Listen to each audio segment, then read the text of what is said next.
porque nos adentramos en un caso que ha dejado a México perplejo por décadas. Un caso donde la realidad parece una película de terror, ¿no? Un caso donde la brujería, el narcotráfico y la violencia se entrelazan, sí, Ajá, en una historia que aún no termina de contarse. exacto. Hoy nos sumergimos en el misterio de Sara Aldrete, alias La Madrina, la narcosatánica. Una figura enigmática y controversial. Para esta inmersión nos basamos en el artículo de Wikipedia sobre ella. Reúne información de los juicios, reportajes, las propias declaraciones de Aldrete. Es un rompecabezas con piezas que no siempre encajan. Ajá, sí. Comencemos por la Sara Aldrete antes de la tormenta, por así decirlo. Una estudiante universitaria normal, con buenas notas, con sueños de ser maestra. Nada fuera de lo común.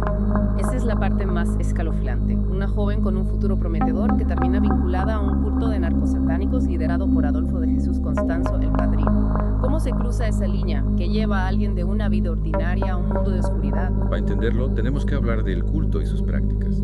Se dice que seguían el Palomayombe, una religión afrocaribeña que en este caso se mezcló con la violencia extrema. El Palomayombe en sí mismo es complejo, con rituales y creencias que a muchos les resultarían perturbadoras, como la nganga, una olla de hierro donde se mezclan restos humanos, animales, otros elementos. Constanzo lo usaba para obtener poder y protección para sus actividades. No se detenían ahí. El culto también funcionaba como un brazo armado del cártel del Golfo. Imagínense la brutalidad de los 80 en la frontera, la guerra contra el narco y en medio de todo, este grupo llevando a cabo rituales sangrientos, asesinatos.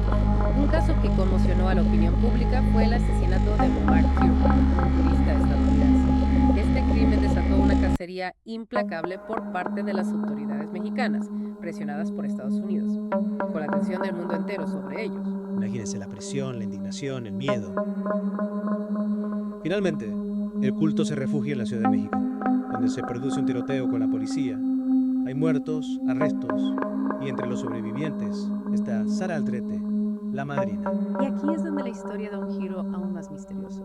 Aldrete siempre ha mantenido su inocencia, alegando que fue secuestrada por el culto, que envió mensajes pidiendo ayuda, que fue torturada para confesar, incluso que se manipularon pruebas. Su versión contrasta con la versión oficial, que la señala como participante activa en los crímenes, la mano derecha de Constanzo. Entonces, ¿quién era realmente Sara Aldrete? ¿Víctima o victimaria? Esa es la pregunta que nos ronda mientras nos adentramos en este laberinto de testimonios, pruebas y especulaciones.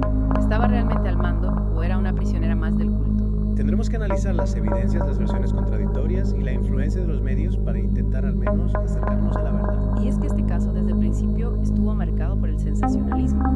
La prensa, tal vez buscando un titular impactante, los bautizó como los narcosatánicos.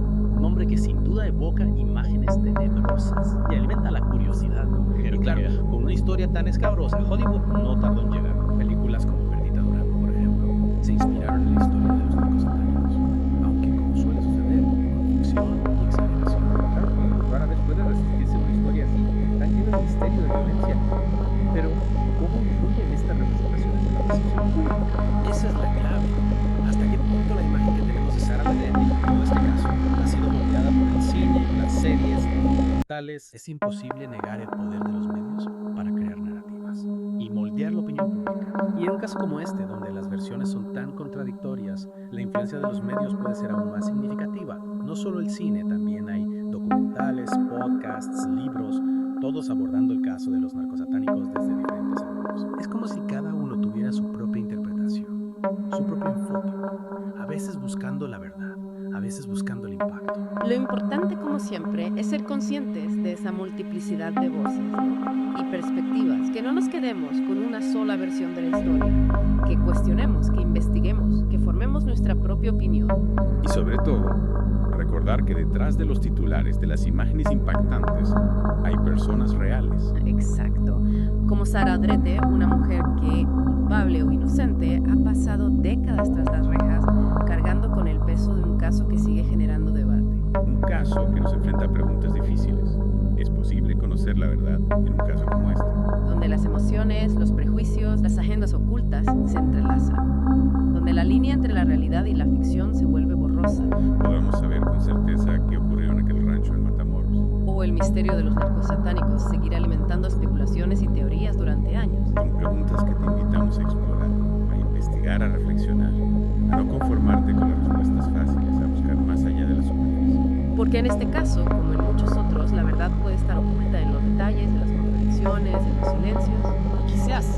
Quizás al sumergirnos en este misterio podamos acercarnos un poco más a la verdad, a comprender un poco mejor la complejidad del caso y de los personajes. En este caso, como una ganga, contiene una mezcla de elementos que nos perturban y nos fascinan. Sí, la brutalidad de los crímenes, el misticismo, la atmósfera oscura del narcotráfico, todo eso se combina para crear una historia que nos atrapa, ¿no? Que nos hace cuestionar el bien y el mal y sobre todo nos confronta con la fragilidad de la verdad. Porque en un caso como este, donde los testigos callan, mienten, las pruebas se pierden, se manipulan, ¿cómo podemos estar seguros de lo que pasó? Claro, podemos confiar en los testimonios de los demás miembros del culto, que buscaban salvarse. ¿Hasta qué punto la propia Sara Aldrete, al defenderse, ha moldeado su propia narrativa? Son preguntas que nos invitan a ser críticos, a no aceptar todo sin cuestionarlo, a recordar que la historia a veces la escriben los que sobreviven. Y Sara Aldrete, la madrina, sin duda ha sobrevivido. Tras las rejas, escribiendo libros, dando entrevistas, manteniendo viva su versión. Lo cual nos lleva a una reflexión final. ¿Qué es la justicia en un caso como este? Es posible que Sara Aldrete, a pesar de su condena, esté pagando por crímenes que no cometió. O por el contrario, es posible que la justicia terrenal no pueda castigar la magnitud de los crímenes. Son preguntas sin respuestas fáciles, que nos obligan a confrontar la complejidad del sistema, las limitaciones de la justicia humana. Al final, cada uno debe decidir qué creer, qué versión le parece más plausible.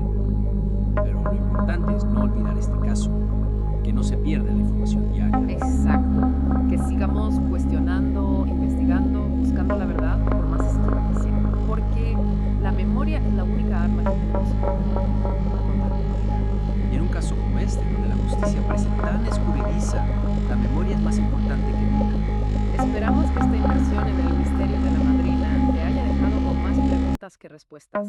Que te haya despertado la curiosidad por seguir explorando este caso, por investigar, por formar tu propia opinión. Y sobre todo que te haya recordado que la verdad, aunque a veces se oculte, siempre merece la pena ser